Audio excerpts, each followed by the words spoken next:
Hello, good morning. I hope that you're all well and that you've had a good week. As I was setting up this morning, I had a little helper wandering. Bertie Boo's come to visit us. I don't know where Hugo is. Normally the two of them are together. Bertie's eye, it's almost totally healed. It's been a long journey, but we want to thank everybody for their thoughts and their prayers whilst he was recovering. On his eye now, he just has the slightest of shadows, and the vet does think that in time that will disappear and his eyesight hasn't been affected, which is very important because Bertie is not totally deaf, but he's very hard of hearing, so his eyes are extra specially important for him. You're such a good boy, aren't you? Yes, you are. Oh, Mummy loves Bertie Boo. Okay, needlework. What's happened this week? Well, I've had some goodies come. Bertie, are you going to go and sit over there, sweet pea? You're going to sit right by there, are you? You're such a big boy. Okay, this is amazing. This is my new workstation and it's on a Lazy Susan, so it will spin around, and it's to store my 103 silks, and it stores quite a few of them. I haven't actually added up how many. 2, 4, 6, 8, 12, 14, 16, 18, 22, 24, 26, 28, 30, 32, 33, something like that, and it holds 6 pairs of scissors, and then it has this little central tray for dropping pins in. There is a little magnet in there as well, so that it will hold pins. Really very pleased with this, and there's a space for me to add an embroidered band around if I wish to, and I do wish to. It's just a matter of time. I wish we could buy time. Anyway, I'm very pleased with this. It's very heavy, very solid, and the light's funny in here today.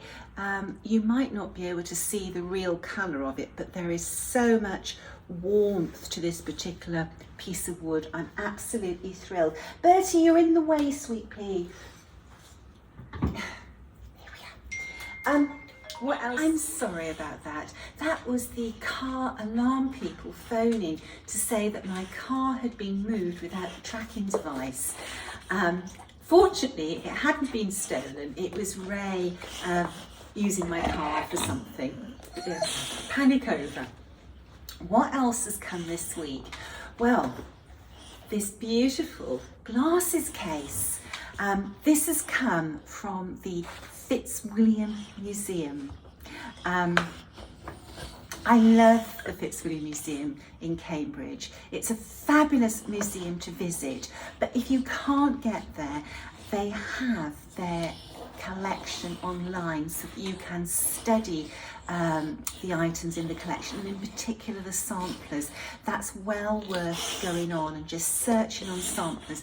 They have an amazing collection of needlework, and what they've been doing, they have been using samplers from their collection to go on items that needleworkers will use. Now, we might not wear glasses in everyday life, but the majority of us, the vast majority of us, will use glasses to stitch.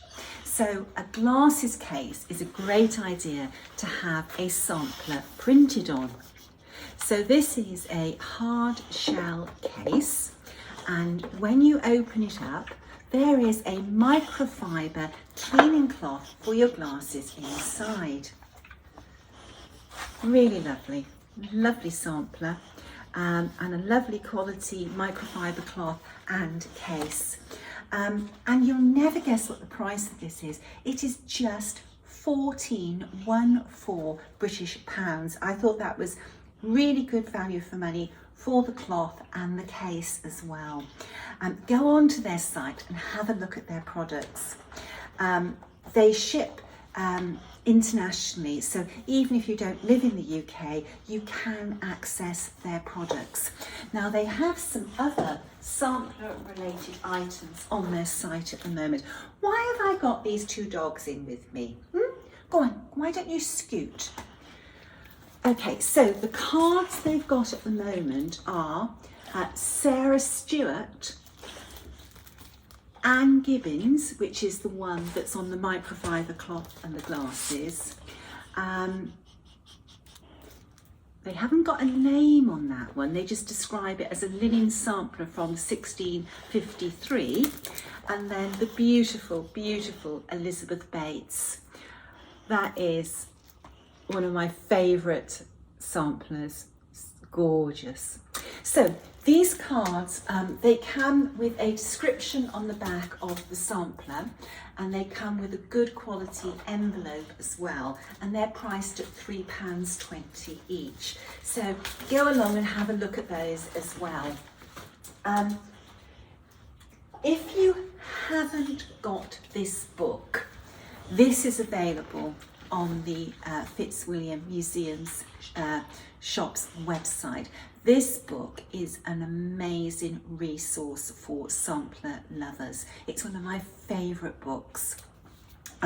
It's written by Carol Humphrey, and it's called Sampled Lives, and it showcases over 100 samplers from the Fitzwilliam Museum. And it shows the importance of samplers as documentary evidence of past lives. These beautifully embroidered and stitched samplers illuminate the lives of the girls and women from the mid-17th century English Quakers to early 20th century school pupils, encompassing their education, employment, religion, family, social status and needlework skills.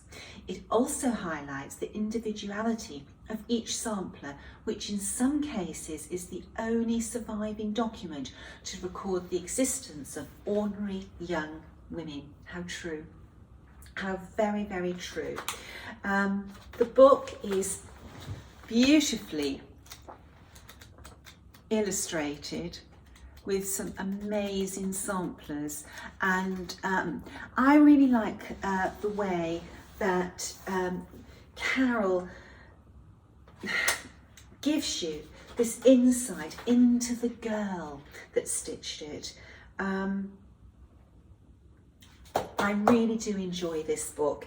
It is, like so often, there's really great books on samplers are out of print, but this is not out of print. This is available for you to add to your library. So pop along to the Fitzwilliam Museum's website. I'm sure that you will get lost in their selection of items in the shop. There's not that many that are sampler related, but there's still some lovely stuff, and Christmas is coming. Okay, so what else this week? Do you remember that for ages and ages I have been searching for a sampler that I knew I had that featured a red house with a blue roof, and I couldn't find it. Do you know, I've had the house apart. I've gone into all my storage looking for this sampler. Well, just before I went to New York, I was looking for another sampler. I didn't find that, but I found the Red House sampler, and here she is, stitched by Sarah Royal, and she finished it on May the 6th, 1828. May I always ready stand with my lamp burning in my hand. May I in sight of heaven rejoice when I hear the bridegroom's voice. I want to stitch this sampler. I think it's really, really pretty. Now it's on very, very low count fabric, and it will be a lot smaller when we stitch this on the higher count fabrics. But I just thought that was really, really charming. I think that's going to make a really lovely reproduction sampler. And one of the reasons I want to reproduce this is because of the house, because of the verse. And it is just such a pretty sampler, and I want that shaped sampler for a particular spot in my house. So that will be coming relatively soon. I'm showing Edith Levi's sampler today because Edith is being packed up this afternoon and she is off to America. I've stitched Edith.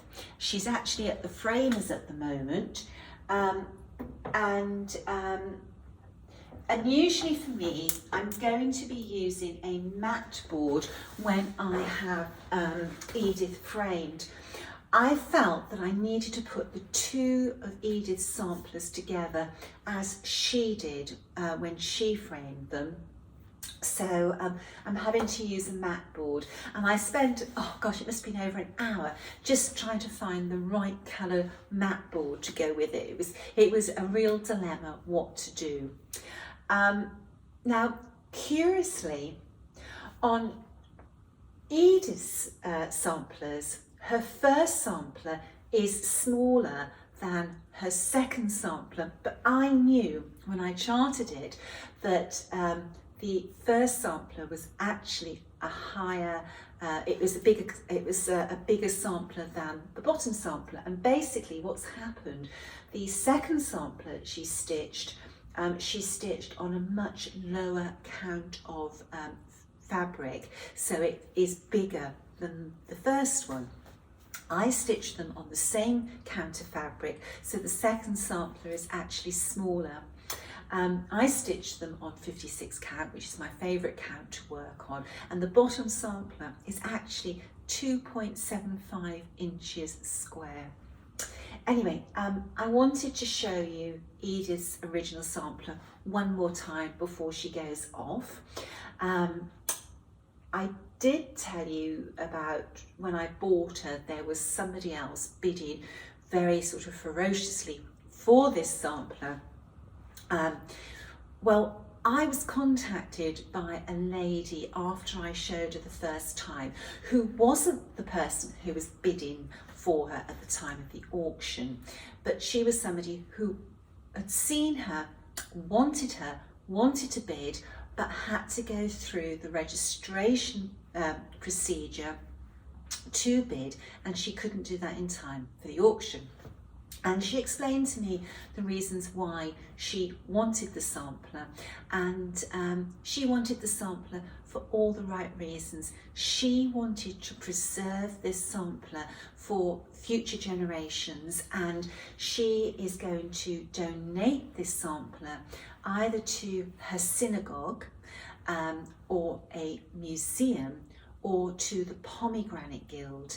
Now, I had never heard of the Pomegranate Guild before, so I googled it, and I think that it'd be nice if you googled the Pomegranate Guild and read about the work that they are doing to preserve needlework. It was very, very interesting what they're doing, and they're working very, very hard. And I feel that when you do get a group of people doing that we should support them. So anyway, Edith is going to America, and I know that she's going to be loved there. I've had great fun researching the young Edith and the following Edith through to her death, and I'm now actually starting to put her story down into words.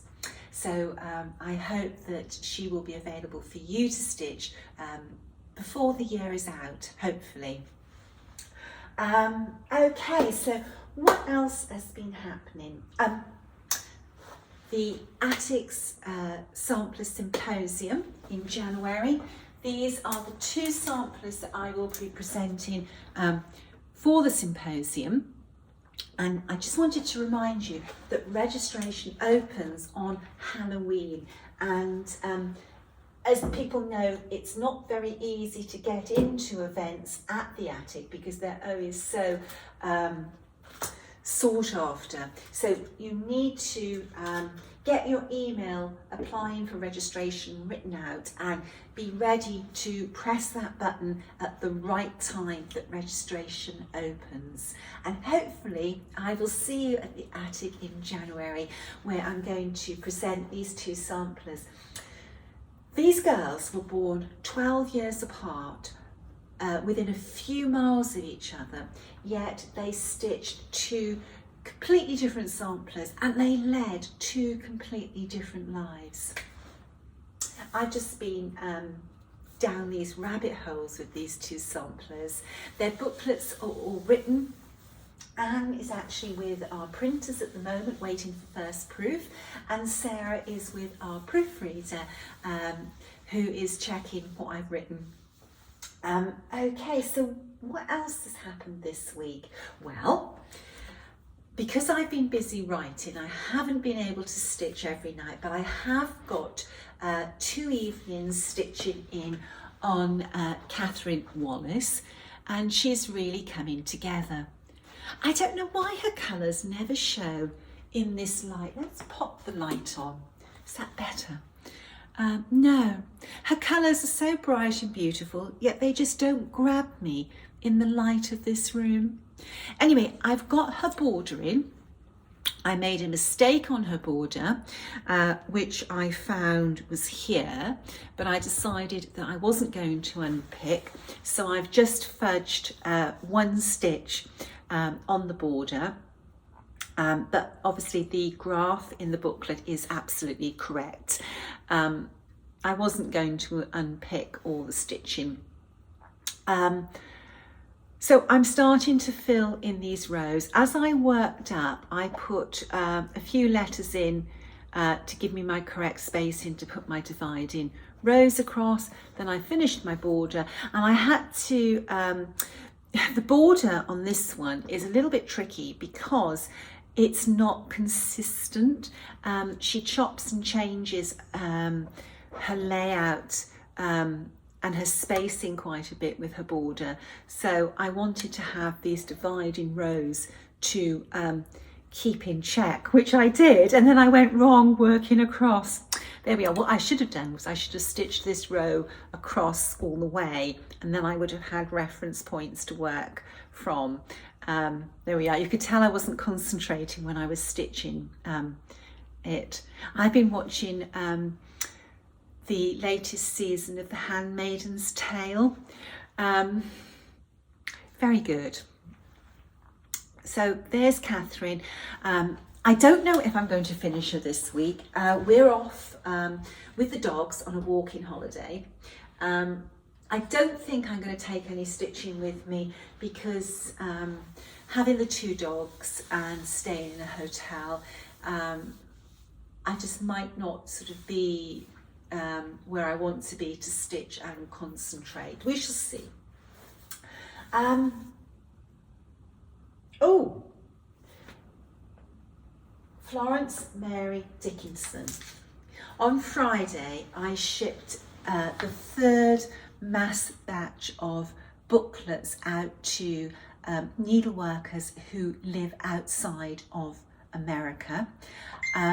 Now, this is a limited edition booklet, and I must say I only have a small number of booklets left with me for shipping to people who live outside the US. So if you want a copy of this booklet and you want to take advantage of the UK shipping rates, which are lower than the US ones, now is the time to get this booklet. The booklet is available only from Hobby House Needleworks in Pittsford, the US. This is an exclusive limited edition for them, so you need to get it from Hobby House, but if you're outside of the US, I will ship it on UK shipping rates. Kathy obviously ships to the US, and she will ship out kits. I only have the booklets. Now, Kathy had these 2 beautiful, and these are really gorgeous needlework fobs made for the stitch along, or well, not necessarily the stitch along, for those people who buy the kits from her. And those are 2 different designs taken from this stunning sampler. Kathy and David, they have been so overwhelmed with the response to this sampler. They felt it was unfair that only X number of people managed to get these. So they have had more of these commissioned so that everybody who purchases a kit from them will now be getting one of these. You can't buy these. These are a gift from Kathy and David for your support of the limited edition, and they're made by Minnie McBeans exclusively for this. I think that's such a lovely gesture from Hobby House Needleworks that you know, they had these available in the first place, but now they've extended it to everybody who gets a kit from them.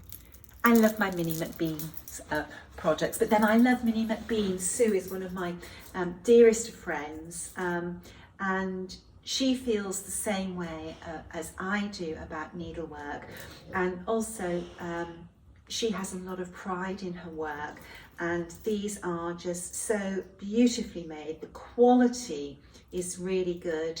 And you know, Sue is very creative with how she comes up with the themes for these. This is a flower theme because of all the beautiful flowers in the sampler, you know, she's really trying to create this beautiful bouquet that's in the centre of the sampler. Anyway, those are available if you get the kits. What else?